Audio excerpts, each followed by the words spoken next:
India மற்றும் இங்கிலாந்து அணிகள் 5 போட்டிகள் கொண்ட T20 தொடர்ல விளையாடிட்டும் இருக்காங்க. இந்த தொடருடைய முதல் போட்டி முடிந்துள்ள நிலையில 2வது போட்டி நாளை நடைபெறவுள்ளது. அந்த போட்டி நடைபெறவுள்ள நேரம், எந்த சேனல் மற்றும் லெவன்ஸ் அணி எப்படி இருக்கும் அப்படின்ற விவரங்களை இந்த வீடியோல நம்ம பார்க்கலாம். இந்தியாவிற்கு சுற்றுப்பயணம் மேற்கொண்டிருக்கும் இங்கிலாந்து அணி முதல்ல 5 போட்டிகள் கொண்ட T20 தொடரிலும், அதனைத் தொடர்ந்து 3 போட்டிகள் கொண்ட ஒருநாள் தொடரிலுமே விளையாட இருக்காங்க. முதல்ல T20 தொடர் நடைபெற்று வருது. T20 தொடருடைய முதல் போட்டி கொல்கத்தா ஈடன் கார்டன் மைதானத்துல நடந்து முடிஞ்சிருக்கு. அந்த போட்டியில இந்திய அணி வெற்றி பெற்றது. இந்தியா இங்கிலாந்து அணிகள் மோதும் 2வது T20 போட்டி ஜனவரி 25ஆம் தேதி சென்னை சேப்பாக்கம் மைதானத்துல நடைபெற உள்ளது. இந்த போட்டி இந்திய நேரப்படி பாத்தீங்கன்னா இரவு 7 மணிக்கு ஸ்டார்ட் ஆகும். 6:30 மணிக்கு டாஸ் போடப்படும். இந்தியா மற்றும் இங்கிலாந்து அணிகள் முதல் T20 தொடர ஸ்டார் ஸ்போர்ட்ஸ் குழுமம் தொலைக்காட்சியில நேரலையில பார்க்கலாம். மொபைல் மற்றும் இணையதளம் மூலம் பார்க்கும் விரும்புவர்கள் டிஸ்னி பிளஸ் ஹாட்ஸ்டார் செயலி மூலம் இணையதளங்கள்ல பார்க்கலாம். மேலும் பாத்தீங்கன்னா 2025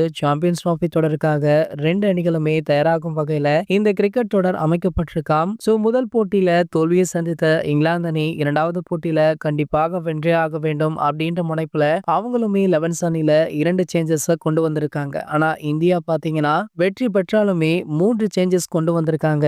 காரணம் என்ன அப்படின்னு பாத்தீங்கன்னா, முகமது ஷமி அவர்கள் இந்த தொடர்ல இருந்து முழுவதுமாக விலகிட்டாரா. இவரை அடுத்து வேகப்பந்து வீச்சாளர் அர்ஷதீப் சிங்கிற்கு பயிற்சியின் போது காலில் லேசாக காயம் ஏற்பட்டுள்ளதால அவருமே அடுத்த போட்டி விளையாடுவாரா இல்லையா அப்படின்ற கேள்வி எழுந்திருக்கு. மேலும் ஒரு முக்கிய ஸ்டார் வீரரையுமே மாற்றப்போவதாக ஒரு செய்தி சமூக வலைதளங்கள்ல வைரலுமே ஆகிட்டு இருக்கு. இதனடுத்து இந்தியாவுடைய 11 அணி சர்ப்ரைஸாக இருக்கும் அப்படின்றது மட்டும் நல்லாவே தெரியுது. இது போன்ற கிரிக்கெட் செய்திகளை பத்தி நீங்க உடனே தெரிஞ்சுக்க நம்மளுடைய கிரிக்கெட் நியூஸ் அப்டேட்ஸ் அப்படின்ற நம்ம சேனலை சப்ஸ்கிரைப் பண்ணிக்கோங்க.